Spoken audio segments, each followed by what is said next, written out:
ഈയിടെ ഒരു അമ്മച്ചിയോട് പറഞ്ഞു, അമ്മച്ചെന്താ ആരാധിക്ക വരാത്ത കോട് കഴിഞ്ഞ് എന്നാ വാസ ആരാധിക്ക വരുന്നത്?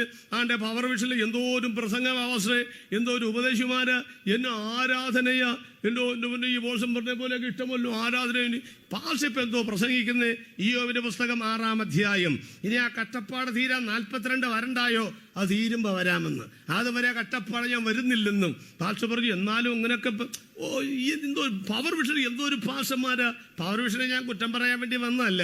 അതിലെ വീട്ടിലെ സഭായോഗം എന്നാ നിങ്ങൾക്കെല്ലാം അറിയാമോ? അത് ഈ ആരാധനയ്ക്ക് പോകാൻ പറ്റാത്ത കുറെ ആളുകളുണ്ട്, ശാരീരിക ബുദ്ധിമുട്ടുള്ള ആളുകളുണ്ട്. അവർക്ക് വേണ്ടി വെച്ചിരിക്കുന്നല്ലേ ഞായറാഴ്ച വീട്ടിലെ സഭായോഗം ആണെന്നാണ് എൻ്റെ ചിന്ത. അപ്പോൾ ഒരു കാര്യം നിങ്ങൾ ഓർത്തോളൂ, എൻ്റെ കഴിഞ്ഞ ഞാനും പവർ വിഷനിലെ പ്രശ്നം എന്നോട് അതിനകത്ത് ഈ വയ്യാത്തവർക്ക് വെച്ചിരിക്കും, പോകാൻ പറ്റാത്തവർക്ക് വെച്ച് ഇവര് സഭകളൊക്കെ വെച്ചിരിക്കും. അല്ല, നമ്മൾ ആരെ മുടക്കാൻ വേണ്ടി വെച്ചിരിക്കുന്നല്ല.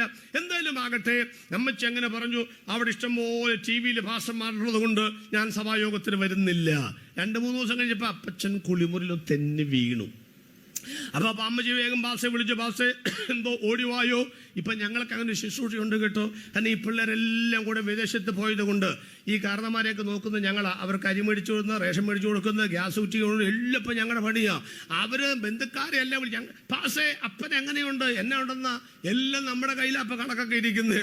അപ്പൊ അമ്മച്ചി വിളിച്ചു, പാസെ ഓടിവായോ. പാസ എന്തോന്നിന്? അപ്പച്ചൻ കുളിമുറി വീണു. അപ്പൊ പാസ പറയാ, ആ TV-യിൽ കുറെ പാസ്റ്റർമാരുണ്ടല്ലോ, അതിലൊരു ഭാഷയെ വിളിച്ച് ആസ്വദിച്ച് പൊക്കോളാൻ പറഞ്ഞു. പിന്നല്ല, അത് ഒരാളൊക്കെ നോക്കി അത് നന്നായി എന്ന് ഞാനും പറയുന്നത്.